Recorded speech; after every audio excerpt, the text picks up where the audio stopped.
Smart FM Business and Inspiration Smart Listeners, bagaimana kabar Anda di pagi hari ini? Bagaimana kabarnya pekerjaan yang Anda lakukan? Sudah berapa lama sih Anda melakukan pekerjaan yang sekarang menjadi profesi Anda begitu ya? Setahun, 2 tahun, 5 tahun, 20 tahun, atau sudah berjalan di atas 20 tahun? Di kesempatan pagi hari ini kita akan bahas erat kaitannya dengan pekerjaan yang mungkin sekarang sedang kita jalani yang bisa menjadi bahan refleksi kita bersama. Tasya Rustama akan temani Anda dalam program Smart Happiness bersama dengan motivator nasional Leadership and Happiness Pak Arfan Pradiansyah. Selamat pagi Pak Arfan. Apa kabar hari ini? Baik Pak Arfan. Pak Arfan gimana kabarnya? Luar biasa bahagia. Yes, as always, luar biasa bahagia. Dan semoga Tasya juga terciprat begitu ya, energi-energi bahagianya di hari ini. Dan juga kita sebarkan kepada seluruh Indonesia energinya di hari ini. Kita bahas seputar fenomena job hugging, Pak Arfan. Tapi sebelum kita bahas seputar fenomena job hugging, mungkin kita bahas dulu lagu yang tadi sudah diputarkan sebagai pembuka di kebersamaan kita di pagi hari ini. Silakan Pak Arfan. Ya, terima kasih banyak Tasya. Senang sekali bisa ketemu lagi ya hari ini setelah 2 minggu absen. Benar. Ya, dan hari ini kita bahas sebuah tema yang sangat menarik ya. Ini merupakan fenomena yang baru-baru terjadi di Amerika. Jadi baru mungkin seminggu 2 minggu ini terjadi di Amerika. Itulah yang disebut dengan job hugging. Dan fenomena ini juga sudah sampai ke Indonesia ya. Khususnya memang fenomena ini terjadi di masa resesi, di masa ekonomi yang sulit, itu orang melakukan yang namanya job hugging. Nah, nanti apa itu job hugging? Nanti kita akan bahas di dalam kesempatan hari Jumat ini selama 1 jam ke depan. Tapi sebelumnya kita coba lihat dulu lagu yang dinyanyikan tadi oleh Bono ya dari U2. Judul lagunya adalah Stuck in the Moment You Can't Get Out Of. Ya, kita berada pada sebuah momen di mana kita nggak bisa keluar dari momen itu gitu. Jadi lagu ini ditulis oleh Bono. Bono ini adalah vokalis U2 untuk menyampaikan perasaannya kepada temannya yang telah meninggal karena bunuh diri. Ya, namanya Michael Hutchence, ya, vokalis band INXS gitu ya. Dia merasa menyesal karena dia terlambat memberikan peringatan gitu kepada temannya itu. Akhirnya temannya itu keburu bunuh diri. Mungkin teman yang bunuh diri itu karena nggak bisa keluar dari situasi yang dia hadapi. Jadi tadi seperti judulnya ya, stuck in a moment you can't get out of. Nah, dia mikir gitu, coba kalau saya masih punya waktu nih, mungkin inilah yang akan saya obrolin sama si Michael kalau dia mengalami situasi yang seperti itu. Dia bilang begini dalam lagunya, I'm not afraid of anything in this world. Aku nggak takut pada apapun di dunia ini. There is nothing you can throw at me. Tidak ada satu hal pun yang bisa kau ucapkan kepadaku. That I haven't already heard, yang belum pernah ku dengar. I'm just trying to find a decent melody. Aku hanya mencoba untuk menemukan sebuah melodi yang indah. A song that I can sing in my own company. Sebuah lagu yang bisa kunyanyikan dalam kesendirianku. I never thought you were a fool. But darling, look at you. You gotta stand up straight. Carry your own weight. Tak pernah terpikir olehku bahwa kamu itu bodoh. Tapi kasih, lihatlah dirimu. Kau harus berdiri tegak, angkat bebanmu sendiri. Cause tears are going nowhere, baby. Karena air mata itu tidak ada gunanya. You've got to get yourself together. Kamu harus bulatkan tekadmu. You've got stuck in a moment. Kamu ini sedang terpaku pada sebuah momen, pada sebuah peristiwa. And now you can't get out of it. Dan kini kamu tidak bisa lepas darinya. Nah, ini orang yang sedang terjebak seperti yang mengalami job hugging ini. Ini adalah orang-orang yang sebenarnya sedang terjebak pada sebuah momen, kepingin lari, kepingin pergi, kepingin kabur, tapi nggak bisa. Dan memilih untuk bertahan, apapun resikonya. Don't say that later will be better. Jangan bilang bahwa nanti akan lebih baik. Now you are stuck in a moment and you can't get out of it. Kini kau sedang terpaku pada satu momen, satu peristiwa yang kamu tidak bisa lepas darinya. I will not forsake. Tak akan bisa kusangkal. The colors that you bring. Warna-warna yang kau bawa. The night you fill with fireworks. malam-malam yang kau hiasi dengan kembang api. They left you with nothing. Semua itu tak sisakan apa-apa kepadamu. I'm still enchanted. Aku masih terkesima. By the light you brought to me, I listen through your ears, through your eyes, I can see. Aku masih terkesima pada cahaya yang kau bawa kepadaku. Ku dengar lewat telingaku, lewat matamu bisa kulihat. You are such a fool. Kau sungguh bodoh to worry like you do. Kalau kamu terus khawatir seperti sekarang ini. I know it's tough and you can never get enough. Aku tahu memang berat dan kamu tidak akan pernah puas. Of what you don't really need now, my oh my. Dengan apapun yang tak benar-benar kau butuhkan saat ini. Dan dia bilang lagi, you've got to get yourself together. You've got stuck in a moment and now you can't get out of it. Kamu harus bulatkan tekadmu. Nah ini nih. Ini yang membuat orang-orang nanti dalam job hugging itu nggak berani mengambil action karena dia merasa takut. Ya. Kau harus bulatkan tekadmu, kamu sedang terpaku pada satu peristiwa. Dan kini kamu tidak bisa lepas darinya. I was unconscious, half asleep. The water is warm till you discover how deep. Aku tidak sadar, aku lagi setengah tidur. Airnya hangat hingga kau temukan betapa dalam. I wasn't jumping, for me it was a fall. Aku tidak melompat. Bagiku itu jatuh namanya. It's a long way down to nothing at all. Sungguh jalan panjang pada ketiadaan. Ya. Kemudian dia bilang, and if the night runs over, dan andai kata malam berakhir, and if the day was less, dan andai siang tak akan ada, and if your way should falter, dan andai jalanmu harus tersandung along on this stony path, sepanjang jalan yang berbatu ini, ingatlah dia bilang, it's just a moment, this time will pass. Itu hanya sementara, semua akan berlalu. Itu Bono dari YouTube. Wow, oke. Maknanya luar biasa ya Pak Arfan, apalagi mungkin ini sebagai peringatan atau reminder begitu ya untuk orang-orang yang mungkin masih stuck in the moment, yang nggak bisa keluar dari sebuah situasi, bingung jalannya mana yang harus dipilih. Dan kita jeda dulu Pak Arfan, karena mungkin ini merupakan fenomena yang sekarang sedang banyak dirasakan oleh orang-orang, apalagi kita kalau misalnya Tasya bilang generasi Tasya nih Pak Arfan, dimana kita mau lebih eksplor banyak hal, mau bisa namanya pekerjaan itu kan sesuatu hal yang dilakukan sehari-hari begitu kan. Ini kan harus dicintai, harus disukai, belum lagi harus cocok nih dengan situasi yang sekarang lagi dihadapi. Tapi nggak bisa nih keluar dari mungkin pekerjaan yang sekarang sedang dijalani.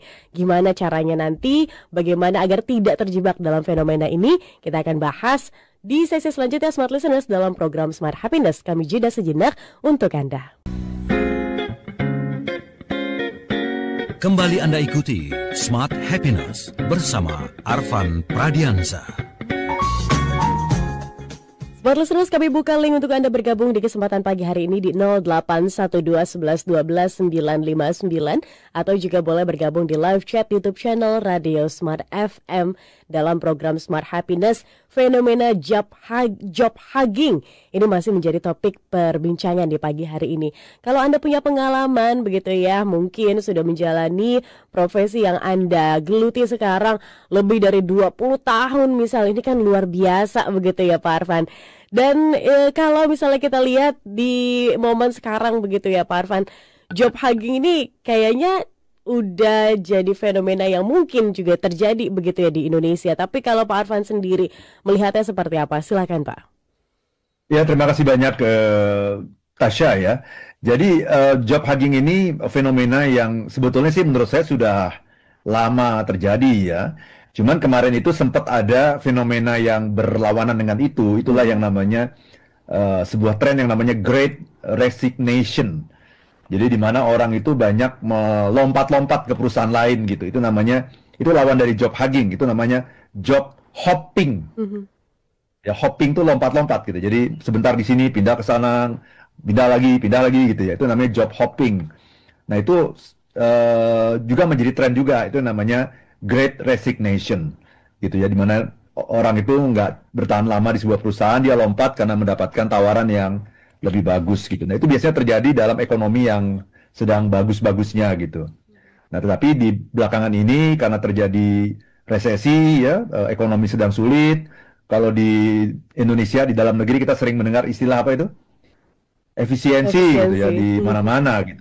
Nah, itu tanda bahwa ekonomi sedang sulit gitu. Dan dalam situasi ekonomi yang sulit, memang yang terjadi bukan job hopping, tapi job hugging gitu. Apa itu job hugging? Job hugging adalah perilaku bertahan dalam pekerjaan gitu. Ya, jadi pokoknya hugging itu kan hak tuh memeluk gitu ya. Jadi kita tuh memeluk pekerjaan kita erat-erat gitu, nggak ingin melepaskan pekerjaan kita. Bertahan dalam pekerjaan kita meskipun kita tidak happy, meskipun pekerjaan itu tidak memuaskan, meskipun pekerjaan itu tidak memberikan pertumbuhan kepada kita. Jadi kita stuck in the moment gitu. Nggak tumbuh, nggak jadi apa-apa, ya begitu-gitu aja terus. Kita bekerja dari tahun pertama, kedua, ketiga, ya begitu aja terus, tantangannya udah sama, udah hafal kita dengan apa yang terjadi gitu. Tidak ada pertumbuhan apapun gitu. Tapi kita, anyway, kita tetap memeluk pekerjaan kita erat-erat gitu. Kenapa? Karena kita merasa takut kehilangan gitu. Karena situasi sedang tidak baik-baik saja gitu. Dan bahkan yang paling ekstrim adalah ketika kita sering mengeluh dalam pekerjaan kita. Sering mengeluh, suka komplain gitu ya. Seringkali memaki-maki atasan gitu, memaki-maki perusahaan gitu ya. Tapi kok anehnya tetap bertahan juga gitu. Jadi itu kan sebenarnya kita nggak punya istilahnya apa ya, nggak punya harga diri sih sebenarnya ya. Udah maki-maki, ibaratnya kita punya sumur gitu ya. Kita mandi dari sumur itu, kita mencuci dari sumur itu, minum dari sumur itu, memasak dari sumur itu gitu ya. Tapi kemudian kita juga meludah ke sumur itu gitu. Ya, itulah faktanya gitu. Itulah yang namanya job hugging gitu. Udah ngomel terus tiap hari, kayaknya kayak ada di neraka lah gitu ya, tapi kok nggak keluar-keluar juga gitu. Ditunggu-tunggu, kok nggak berani-berani keluar juga. Nah itu, kita sudah masuk dalam stuck in a moment, you can't get out of it gitu. Kita udah nggak bisa keluar dari situ. Itulah yang namanya job hugging. Baik, apa sih Pak Arfan yang selain tadi ya, ini kan faktor eksternal begitu, soal kondisi ekonomi, resesi, efisiensi, dan lain-lain. Tapi adakah hal lain yang akhirnya memicu ini Pak Arfan? Apakah karena kemelekatan yang luar biasa terhadap pekerjaan kah? Atau ragu-ragu dan takut terhadap masa depan yang mungkin dalam tanda kutip belum pasti? Ya, kalau faktor eksternal itu pasti ya, faktor eksternal itu adalah karena ketidakpastian ekonomi gitu ya. Pasar tenaga kerja saat ini tidak mampu menyerap tenaga kerja yang ada gitu ya. Banyak sekali tekanan-tekanan eksternal gitu yang terjadi. Itu namanya faktor dari eksternal. Tapi dari internal dari diri kita sendiri adalah sebetulnya karena kita tidak berani mengambil resiko gitu. Ya, kita mau main aman, kita mau safety player, cari yang aman aja. Toh hari ini kan saya udah punya pekerjaan, kan pekerjaan kan bisa memberikan saya penghasilan gitu, bisa memberikan saya uang untuk membiayai kehidupan. Udah saya pegang aja itu karena saya nggak berani keluar dari situ. Walaupun saya ngomel terus, tidak menikmati pekerjaan saya, merasa tertekan, punya atasan yang mau menang sendiri, misalnya gitu ya. Teman-teman yang saling sikut menyikut, tapi ya udah, pokoknya udah dipegang aja erat-erat gitu. Jadi faktor kepuasan dan kebahagiaan itu sama sekali tidak diindahkan gitu. Ya, yang penting aku masih punya pekerjaan ini gitu. Mau bahagia mau enggak itu urusan nantilah. Lagi zaman susah gini mikirin happiness lagi gitu. Ntar aja lah, yang penting aku bisa makan gitu aja. Nah itu jadi feeling atau emosi yang paling mendasari perilaku job hugging ini adalah takut. Fear gitu. Lah, kalau kita takut, ya bagaimana kita bisa bahagia gitu? Bagaimana kita bisa menikmati pekerjaan kita? Dan ini merupakan siksaan sebenarnya. Yes. Jadi kita kayak di neraka sebenarnya. Kita tiap hari ngomel, tiap hari mengeluh, merasa ini bukan bidang kita, merasa ini pekerjaan yang menjemukan, membosankan, tidak membuat kita bertumbuh. Tapi kita tetap bertahan di situ. Istilah kita menelan ludah gitu ya. Ya, menelan ludah kita gitu ya. Karena ya kita nggak bisa berbuat apa-apa, kita sangat powerless. Itu kan menderita banget kalau kayak begitu gitu. Mau sampai kapan kayak gitu itu? Sampai kapan ya? Yes, oke. Berarti apakah solusinya Pak Arfan? Harus keluarkah dari situ? Atau ya mensyukuri apa yang terjadi itu udah cukup untuk bisa membuat kita tuh bisa apa ya? Ya sebenarnya ini problemnya rasa syukur kamu aja sih yang kurang atau seperti itu Pak Arfan. Seperti apa sih sebenarnya simpulnya begitu? Ya, jadi sebenarnya ada 3 strategi yang bisa kita lakukan ya kalau kita menghadapi masalah job hugging ini. Ada 3 strategi ya. Yang pertama namanya stay. Hmm. Jadi kita tetaplah di perusahaan itu. Nah, kita harus melakukan yang namanya cost and benefit analysis gitu. Analisa untung dan rugi gitu. Analisa manfaat dan mudorot gitu, kira-kira begitu. Itu cost and benefit analysis. Mana yang lebih besar? Manfaatnya atau masalahnya gitu. Kalau lebih besar manfaatnya ya kita harus bertahan. Tapi kita juga sebelum sampai ke sana juga kita harus mendefinisikan gitu apa yang namanya manfaat itu apa gitu. Manfaat itu bukan semata-mata uang gitu, tapi yang paling penting buat saya itu adalah pertumbuhan gitu. Kalau pekerjaan ini memberikan pertumbuhan untuk saya dibayar pas-pasan juga nggak apa-apa gitu. Itulah yang saya lakukan ketika saya masih berumur 20-an, 30-an gitu. Saya nggak pernah rewel soal gaji kok. Nggak pernah. Nggak pernah gitu. Istilahnya digaji berapapun saya terima dengan senang hati.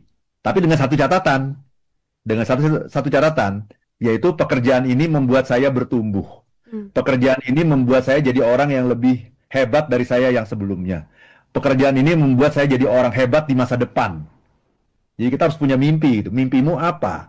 Kalau pekerjaan ini membuatmu lebih hebat di masa depan, kemudian ada tantangan. Saya pernah mengalami seperti itu. Tantangannya adalah lingkungan kerja yang toksik. Lingkungan kerja yang sikut menyikut, yang toksik, atasan yang bisa maki-maki kita di depan umum gitu ya. Ya udah saya tahan itu. Gak apa-apa gitu.